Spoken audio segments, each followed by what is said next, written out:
PM Modi आज 7वीं बार करेंगे परीक्षा पे चर्चा, करोड़ों छात्रों को देंगे तनाव कम करने के टिप्स। दिल्ली के प्रगति मैदान में होगा कार्यक्रम का आयोजन, सुबह 11 बजे से कई सोशल मीडिया साइट्स, चैनल्स पर होगी लाइव स्ट्रीमिंग। लोकसभा चुनाव की तैयारियों में बीजेपी जुटी हुई है। फरवरी से अलग अलग राज्यों में रैली करेंगे पीएम मोदी। पहले चरण में प्रधानमंत्री उत्तर प्रदेश में करेंगे 3 रैलियां। सीएए पर केंद्रीय मंत्री शांतनु ठाकुर का दावा, कहा 7 दिन में लागू हो जाएगा सीएए। बंगाल ही नहीं बल्कि पूरे देश में किया जाएगा लागू। राहुल गांधी की भारत जोड़ो न्याय यात्रा की आज बिहार में एंट्री। किशनगंज में 3 किलोमीटर की पदयात्रा के बाद राहुल करेंगे जनसभा, कल पूर्णिया में रैली। बिहार में आज सुबह 11:30 बजे होगी नई सरकार की पहली कैबिनेट की बैठक। मंत्रियों के विभागों का हो सकता है बंटवारा। नीतीश कुमार ने 9वीं बार मुख्यमंत्री पद की शपथ लेकर बनाया रिकॉर्ड। आज तक कोई नेता 9वीं बार नहीं बना सीएम। बिहार सरकार में बनाए गए 2 डेप्यूटी सीएम, बीजेपी के सम्राट चौधरी और विजय सिन्हा ने उप मुख्यमंत्री पद की शपथ ली। बिहार में आज विधायकों ने ली मंत्री पद की शपथ। बीजेपी और जेडीयू के 3-3 और हम का 1 और 1 निर्दलीय विधायक ने मंत्री पद की शपथ ली है। आइए आगे बढ़ते हुए अब आपको दिखा देते हैं देश की टॉप 9 खबरें।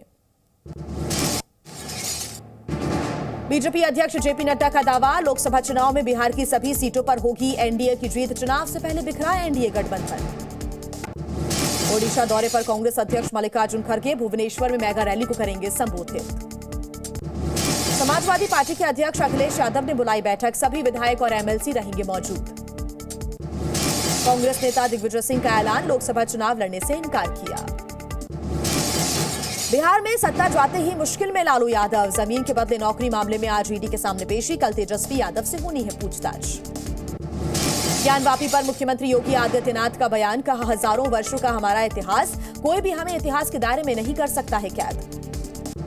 आज फिर सुप्रीम कोर्ट में मथुरा श्री कृष्ण जन्मभूमि विवाद केस में सुनवाई होगी।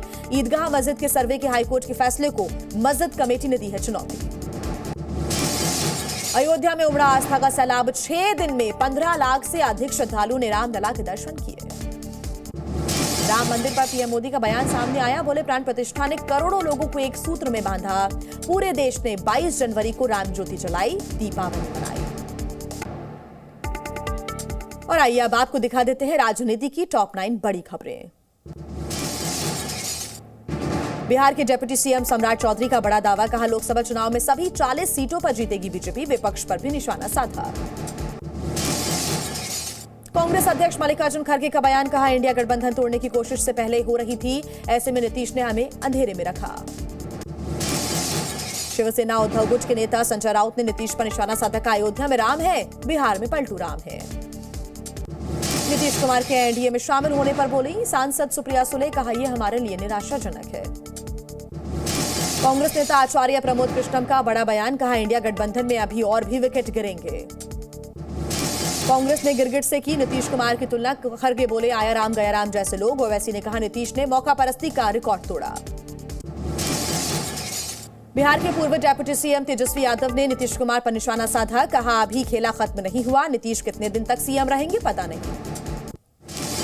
तेजस्वी यादव ने खेला वाले बयान पर केंद्रीय मंत्री गिरिराज सिंह का भी पलटवार आया है सामने, कहा बिहार में जंगल राज खत्म हो गया। पटना में प्रधानमंत्री मोदी के साथ नीतीश के लगे नए पोस्टर्स, लिखा नीतीश सबके हैं। जश्न में डूबे जेडीयू कार्यकर्ता, नीतीश के खिलाफ आरजेडी का भी प्रदर्शन। और आइए अब देख लेते हैं राज्य से जुड़ी हुई टॉप 9 खबरें। घने कोहरे ने वाहनों की रफ्तार पर लगाई ब्रेक, कम विजिबिलिटी के चलते कई ट्रेनें लेट। दिल्ली का AQI पहुंचा 380 के पार, न्यूनतम तापमान 10 डिग्री रहने की संभावना है। अयोध्या में श्री राम जन्मभूमि तीर्थ क्षेत्र ने 3 गुना बढ़ा दी है पुजारियों की संख्या, 15 हुई कुल पुजारियों की संख्या। तमिलनाडु के तेनकासी में हुआ दर्दनाक सड़क हादसा, कार और लॉरी की टक्कर हुई, हादसे में 6 लोगों की मौत। तेजस्वी यादव की गुजराती समुदाय को लेकर विवादित टिप्पणी मामले में आज सुनवाई होगी। तेजस्वी ने मुकदमे को वहां ट्रांसफर करने की मांग की है। राजस्थान के प्रतापगढ़ में आपसी रंजिश के चलते 2 पक्षों के बीच मारपीट हो गई, 2 लोग घायल, अस्पताल में चल रहा है इलाज।